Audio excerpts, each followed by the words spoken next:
Hello, everybody. First of all, I'm going to tell you I am a very blunt person. I'm very honest, and I'm not going to sugarcoat shit. So, if you are very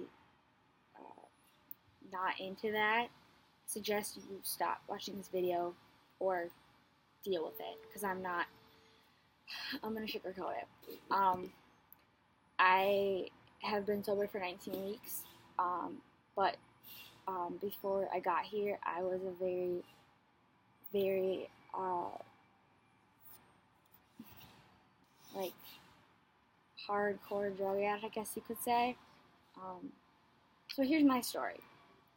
When I was 14 years old, I was taking my brother to college, and in Seattle, it was rainy and wet and allergy, or I had a cold, we don't know. So my family gave me some Benadryl to help. First of all, it knocked me out. I fell asleep, and when I woke up, I chugged a coffee and was being dragged down the street by my father, and I felt funny, and I had no idea what was going on. We went to lunch, and my family was like, "Oh my God, he's so high," and I didn't understand what that felt like, or I didn't understand, and so I realized that I liked it. That felt good, and I could do it again. And so it went from occasionally, like, experimenting, I guess, or like seeing what would happen, to getting high every day. Getting dressed for school, taking a handful of pills, chugging a coffee, and going to school. Sitting there. By second period, I was gone. I learned that I could get through the day, float by, and not feel anything, and I liked it at first. After a while, I started taking more and more and more pills, and suddenly just not caring what would happen and not thinking of the consequences. There were some nights where I'd go to sleep and I'd be laying there, I could feel like my nervous system sending shocks down my legs, or tingly feelings, and laying there and thinking, if I die tonight, I don't care. At least I don't feel anything. I wake up the next day and realize, oh, I'm not dead. Okay, probably do it again the next day. For 3 years roughly, I was either going up, or coming down and hating it, and that was a bitch. I went to a treatment center after my sophomore year, about early March of my sophomore year, and once I started getting home visits and being able to go home and spend my time, I'd just get high, and then come back to my treatment center high as hell, and I guess I really didn't think about the consequences until much later. After I left that program, I went back to school and continued my negative behaviors. I was self-harming a lot, I was using a lot, and I didn't care.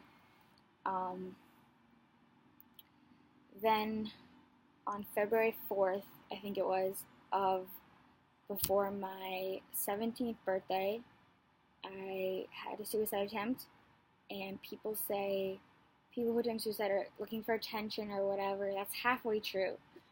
I was in a lot of pain, and I didn't know how to deal with it, and I was just done. And I was tired of screaming myself hoarse at people who wouldn't listen. I need help. I want to die. Help me. And so I took between 500 and 800 milligrams of hydroxyzine, diphenhydramine, which is basically what's in Benadryl. The main chemical in Benadryl is diphenhydramine. And so I went to sleep, and when I woke up, I was hallucinating very badly, and my dad came in, and I'm like, Dad, do you see all the bugs in here? He goes, there's nothing there. And he drove me to the hospital, and they stuck me full of needles and put I don't know what in me to try to kind of flush out the drugs in me or whatever, and it's kind of a blur, but I remember laying there and thinking I had my phone, and I opened it, and someone that I spent a lot of time with sent me a text that said, LOL, pathetic. And I was in and out of consciousness for quite a while. And because of all my drug use, I have a brain injury, I have brain damage, I broke my brain, I electrocuted my nervous system, I shocked my liver, my kidneys are sad, and I just didn't care for a while, and sometimes it scared me, and sometimes I was just like, I don't care. And then this the beginning of 2016, I was with somebody, and we just go and get high together. Oxy, Vicodin, diphenhydramine, Xanax, and a whole bunch of other pills I don't even know the names of. They just gave me, like, take these, and we just gone together. I didn't care. Get on a bus, go home, knock out, wake up, not care. And then recently, 19 weeks ago, I realized I need to stop because this is going to kill me. And so, with the help of my friends and my family and my therapist, I started to get sober. And it wasn't easy. It's not easy. It's something I struggle with every day. After a while, drug use, it goes from feeling good and having fun and whatever to Satan controlling your head and telling you, hey, take these pills, you'll feel better. So you do, and you still feel like shit, and you're stuck, and you can't get out, and you're locked in the cell and the cycle, and you don't know how to get out, and you're not really sure if you want to get out. Then something switched. I'm not sure how or when, but then I realized, like, something needs to change. I don't know. I don't really remember what happened, but drugs ruined my life, well, parts of it, and I learned the hard way that it's not worth it. And I have 2 little sisters and a lot of friends, and if anything ever happened to any of them, if they ever considered it, it would break my heart. And I want to be able to take my experience and help others so they don't have to go through the same how I did. I wouldn't go back and tell younger me, don't do this, because it kind of made me who I am today. But I've learned, and it's not fun. People glorify it, music, TV, like, hey, let's get high, let's smoke up, whatever, like party time. Not at all true. It's hell, and it makes you feel like shit, and it comes in, and it controls you, and you're just fucked. For people who use or like consider it or are stuck in this cycle, I can help you if you'd like to.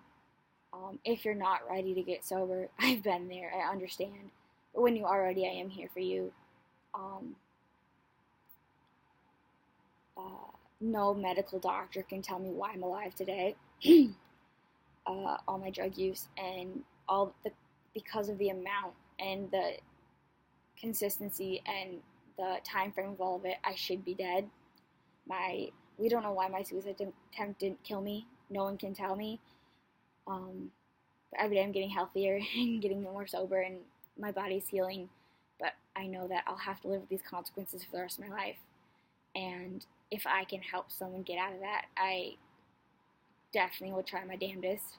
I'm going to go down swinging. I'm always going to keep fighting, and I'm never going to give up on this. People say relapses happen, like, it's okay to slip up. It's like, no, you can prevent them. They don't have to happen. I hate it when people say that because they're, like, expecting you to relapse or slip up. And that's very kind of hurtful and annoying and invalidating. It's like, why would you think this? Why would you tell me this? I can control this. I don't want to, so I'm not going to. Have more faith in me than that. From what I can remember, I'd go to all holidays, all birthday parties, everything just gone. And I couldn't really fully enjoy it because I was just gone and just too focused on being high to enjoy being with my family, with my friends. being at a party and just sitting there floating above everybody, watching what was going on and not being there. It got to the point where I was taking 150 milligrams diphenhydramine a day. That's 6 pills, and I was severely underweight. Um,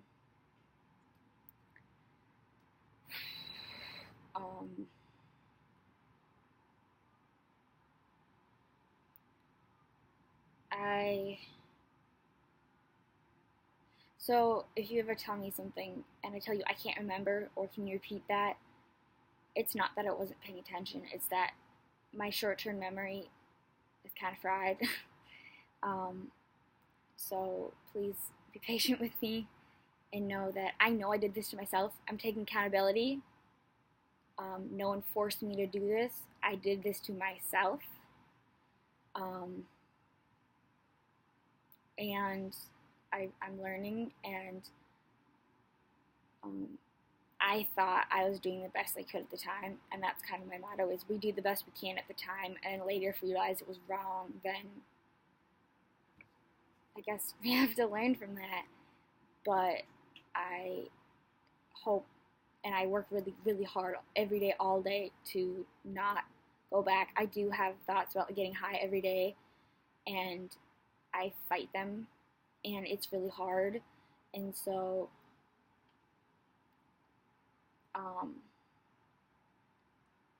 it's not just you get sober, you are in remission from your addictions or mental health problems, and it just goes away and gets easier. It actually gets harder because you can't go to your negative behaviors to help you get through the situation or get through the pain or get the anxiety, the frustration, the anger, whatever. You have to deal with them in a different way, and you can't take that shortcut. And that, I guess it makes it harder, but it makes you stronger too. I've had moments where I'm like, fuck this. Give me some pills. Give me some whatever. And then getting through that moment, and then being like, getting on the other side of that urge or that thought or that moment and thinking, I got through that. It made me stronger, and I'm proud of myself. I got through it. I can do it again. Sometimes I have to take days, a minute at a time, or 5 minutes, or whatever to get through it, and that's okay. I come first before anything else. You have to take care of yourself first. You have to love yourself first. So if any of you have any questions, message me or comment on this video when I post it. I'm more than open to talk with people about it or whatever. Just know you're not alone. Always keep fighting. I love you. You matter. And never give up, because you're worth it and you're beautiful, and I believe in you.